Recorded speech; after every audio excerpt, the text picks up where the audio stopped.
Welcome dear rockers, कैसे हो आप सभी। डेड ऑफ विंटर में आपका स्वागत है। कहानी की शुरुआत एक सन्नाटे भरे उदास माहौल से होती है, जहां हम बेथ नाम की एक बूढ़ी महिला को देखते हैं जो मिनेसोटा नाम शहर के एक छोटे से गांव में मौजूद अपने घर पे बड़ी उदास बैठी होती है। हाँ दोस्तों, क्योंकि कुछ दिन पहले उसके पति काल का देहांत हो गया था और अब बेथ इस दुनिया में बिल्कुल अकेली हो चुकी है। और काल की आखिरी इच्छा थी कि मरने के बाद उसकी राख को लेके हिल्डा में बहा दिया जाए, जहाँ काल और बेथ की पहली मुलाकात हुई थी। वहीं पे काल की आखिरी इच्छा पूरी करने के बाद बेथ घर से निकल पड़ती है, लेकिन आज का मौसम बड़ा खराब होता है। स्नोफॉल हो रहा था और साथ ही रेडियो में बताया जाता है कि आज बहुत ही तेज तूफान आने वाला है। सभी लोगों से निवेदन है कि घर के अंदर ही रहें, जरूरी ना हो तो बाहर ना निकले। पर बेथ सारी वार्निंग्स को इग्नोर कर देती है, क्योंकि वो आज ही काल की इच्छा को पूरी करना चाह रही थी। उसने जो इरादा बना लिया था उसे बदल नहीं सकती थी वो। लेकिन थोड़ी दूर आने के बाद ही सामने डेड एंड आ जाता है, क्योंकि तूफान की वजह से सारा रास्ता बंद हो चुका था। वो मैप को देखकर पता लगाने की कोशिश करती है कि क्या पता कोई दूसरा रास्ता हो, लेकिन वहां जाने का उसे कोई दूसरा रास्ता नजर ही नहीं आता। तभी उसको कानों में दूर से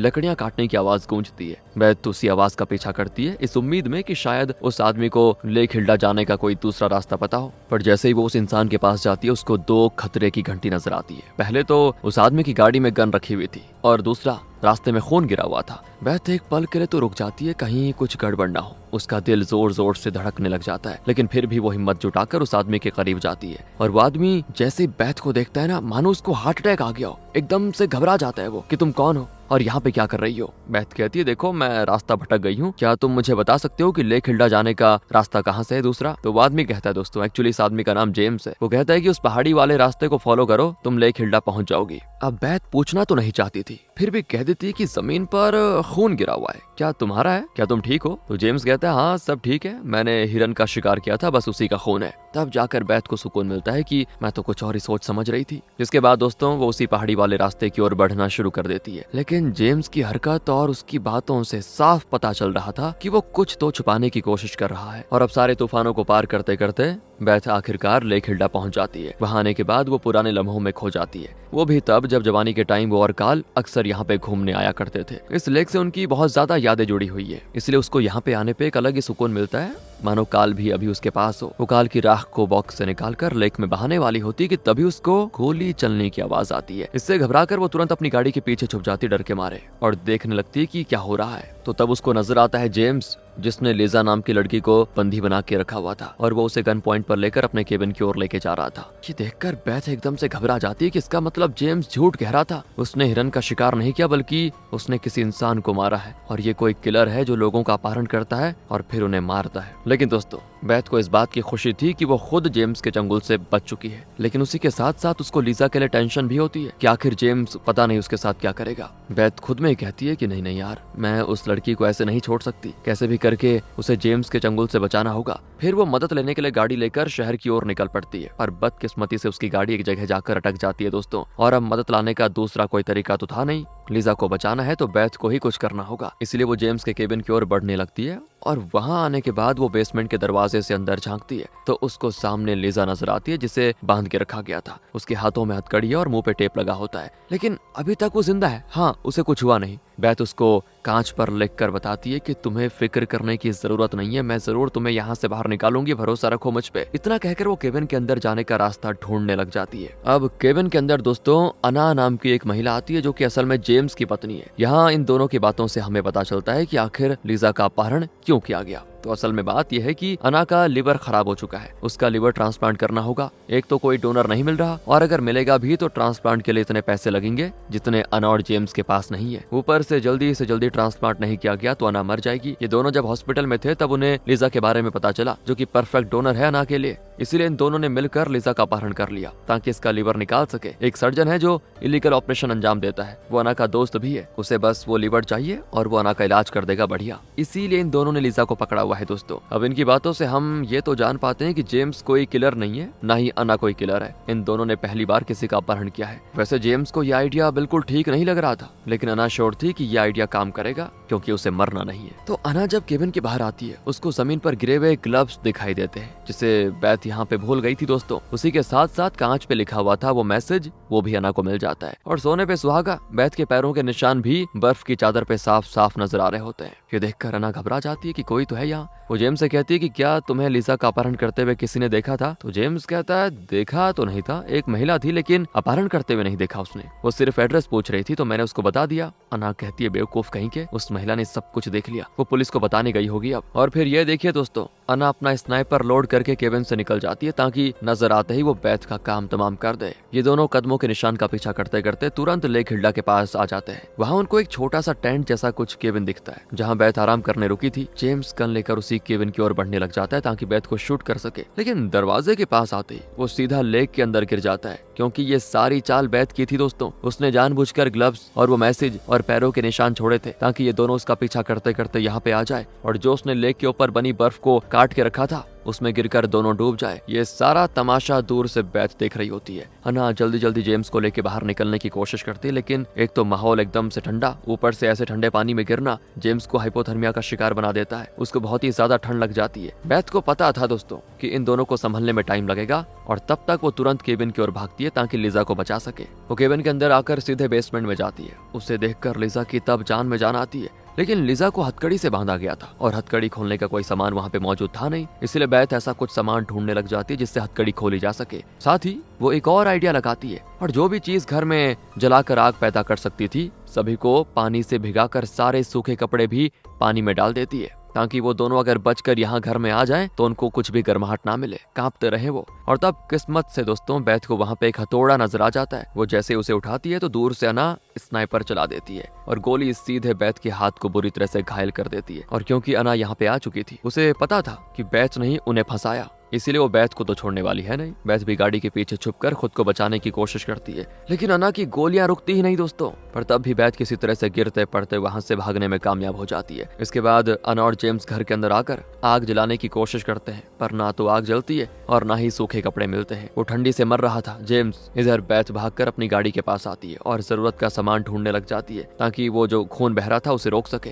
पर ऐसा उसे कुछ मिलता नहीं वहाँ पे। और तब उसकी नजर जाती काल की अंगूठी पर जो उससे कहीं गिर गई थी। ये देखकर वो बहुत ही ज्यादा परेशान हो जाती है कि वो अंगूठी मुझे किसी भी हाल में चाहिए। तो वो लेक के पास बने अपने छोटे केबिन में आकर उसे ढूंढने लग जाती है, पर अंगूठी कहीं नहीं मिलती। लेकिन वहाँ जेम्स की गन जरूर मौजूद होती है जिससे वो भूल गया था। गन तो मिल गई दोस्तों, लेकिन उसमें सिर्फ एक बुलेट होती है। और अब बैथ थोड़ी परेशान, पर फिर भी वो उस गन को अपने पास रख लेती है कि क्या पता कब जरूरत पड़ जाए। इसके बाद वो दोबारा से लिसा के पास जाने की सोचती है। इधर जेम्स की हालात बिगड़ने ही जा रही थी। वो अना से कहता है कि मुझे हॉस्पिटल जाना होगा वरना मैं मर जाऊंगा। तो अना कहती मुझे यहाँ तुम्हारी जरूरत है, तुम्हारी वजह से ही वो बैथ बची है। जब तक वो मरेगी नहीं तब तक मुझे सुकून नहीं मिलेगा, इसलिए मेरे साथ यहीं पे रुको। जबकि दोस्तों देखा, उसे पता था कि जेम्स की ऐसी हालत हो चुकी है कि कब वो चला जाए कुछ पता नहीं, लेकिन अना तो सुनने को तैयार ही नहीं थी। ये दोनों दोबारा से बैथ को ढूंढने केबिन के बाहर आ जाते हैं और इस बार वो लिजा को भी अपने साथ ले जाते हैं। तो जैसे ये बाहर आते हैं ना, मौका देखकर बैथ उसके केबिन के अंदर घुस जाती है, जहाँ सबसे पहले वो अपने खून को रोकने के लिए कोई चीज ढूंढने लग जाती है। और तब उसे मिलता है फर्स्ट एड बॉक्स जिसमें टांके लगने का सामान है। हिम्मत जुटाकर बैथ सबसे पहले अपने जख्मों पर शराब डालती है और दर्द के मारे उसकी चीखें तो निकलती हैं, लेकिन बहुत कोशिश करती है वो दबाने की, क्योंकि अगर बहुत जोर से चिल्लाई तो अना और जेम्स वहाँ पे आ जाते। लेकिन तब भी बैथ रुकती नहीं, उसके हाथ कांप रहे होते हैं, पर फिर भी वो अपने जख्मों को टांके लगा देती है। सोचो दोस्तों, एक तो वो बुजुर्ग और थकी हुई महिला, ऊपर से गोली लगी हुई, और इतना होने के बाद भी वो अपने जख्मों पर खुद से टांके लगा रही है। मानना पड़ेगा यार, बैथ में हिम्मत तो बहुत ज्यादा है। इसके बाद बैथ को बाहर जेम्स की कार नजर आती है। कार में रेडियो रखा होता है। वो उसकी मदद से इमरजेंसी हेल्पलाइन से कांटेक्ट करती है। कई बार ट्राई करने के बाद आखिरकार कनेक्शन हो जाता है। तो बैथ उनको सारा बताती है कि यहाँ पे ये हो गया है, आपको जल्दी यहाँ पे आना होगा। ये दोनों लोग बड़े खतरनाक है, मुझे और लिजा दोनों को नुकसान पहुंचा सकते हैं, इसीलिए इमरजेंसी सर्विस वाले तुरंत मदद के लिए निकल पड़ते हैं। पर तभी वहाँ पे जेम्स आ जाता है और बैथ घबराहट में उस पे गन तान देती है। जेम्स कहता है कि मुझे मत मारना, मैं बड़ी मुसीबत में हूँ, मुझे हाइपोथर्मिया हुआ है, डॉक्टर के पास जाना होगा वरना मैं मर जाऊंगा। मैंने लिजा का अपहरण भी अना की मजबूरी में आकर किया था, प्लीज मेरी मदद करो, मुझे शहर लेकर चलो। उसके पास काल वाली अंगूठी भी थी दोस्तों,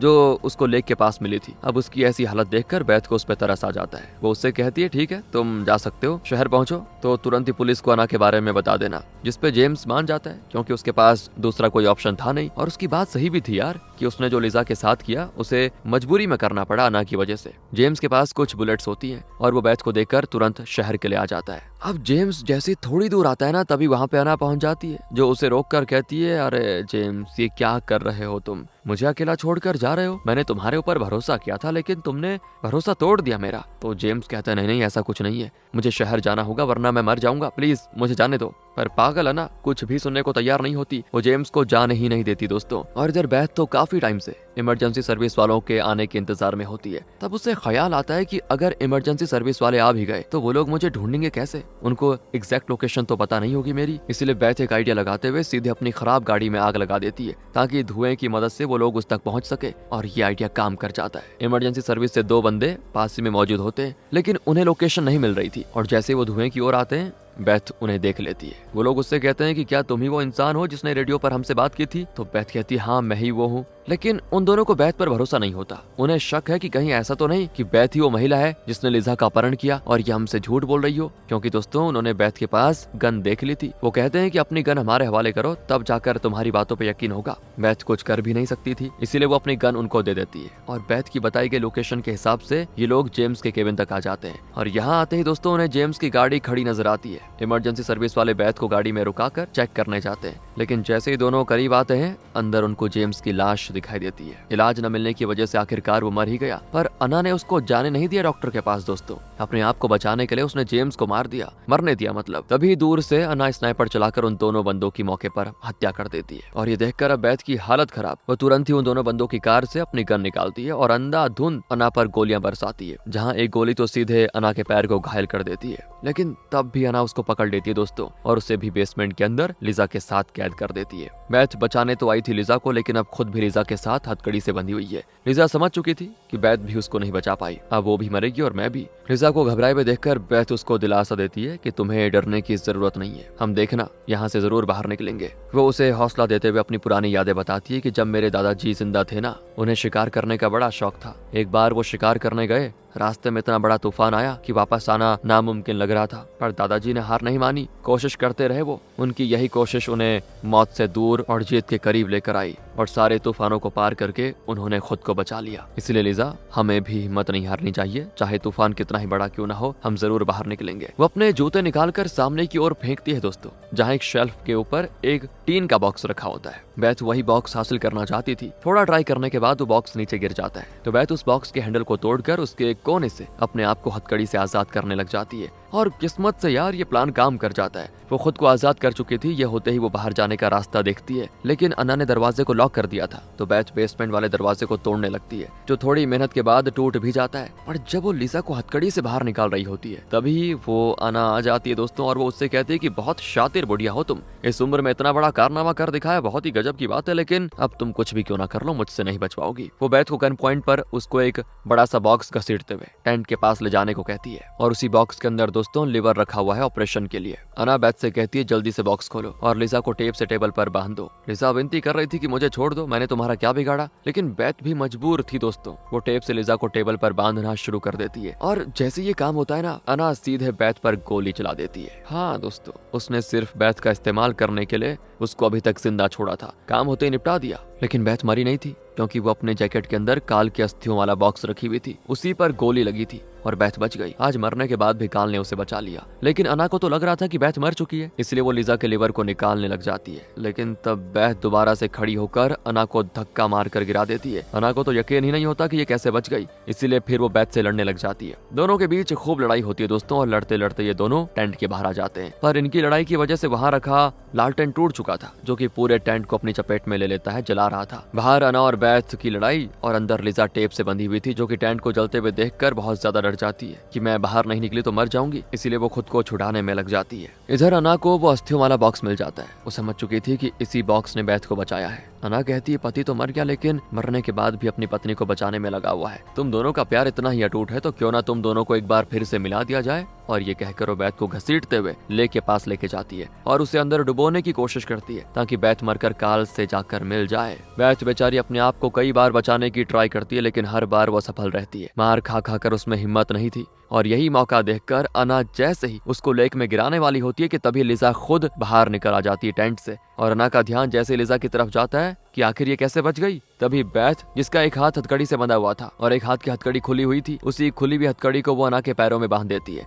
अना को इसकी बिल्कुल भी भनक नहीं थी और अनजाने में जैसे अना बैथ को लेक में धक्का मारती है, उसके साथ साथ वो खुद भी उस ठंडे पानी में गिर जाती है। और फिर ये दोनों एक दूसरे के वेट से लेक की गहराइयों में जाते हैं। जितना ये अंदर जाते उतनी ही उनकी जिंदगी उनसे दूर। और तब बैथ वो अस्थियों वाला बॉक्स खोलकर लेक में बहा देती। उसने काल की आखिरी इच्छा पूरी कर दी थी, लेकिन दोस्तों खुद को नहीं बचा सकी। उसने अपनी जान एक ऐसी लड़की के लिए कुर्बान कर दी जिसे वो जानती तक नहीं थी। उसकी जगह हम भी होते तो शायद ऐसा ही कर पाते। वो काम आज बैथ ने कर दिखाया। बैथ के मरने के बाद लिजा भी बहुत ज्यादा इमोशनल हो जाती है। उसको वहां रखी हुई बैथ और काल की जवानी वाली फोटो नजर आती है, जिसमें वो बड़ी खुश नजर आ रही थी। बैथ को हमेशा याद रखने के लिए लिजा वो फोटो अपने पास रख लेती है और इसी इमोशनल एंडिंग के साथ दोस्तों ये एक तरह की सर्वाइवल मूवी खत्म होती है। थ्रिलर सर्वाइवल कहें तो। मिलते हैं आपसे अगली वीडियो में। अच्छी लगी हो तो लाइक करें, शेयर करें। Thanks for watching.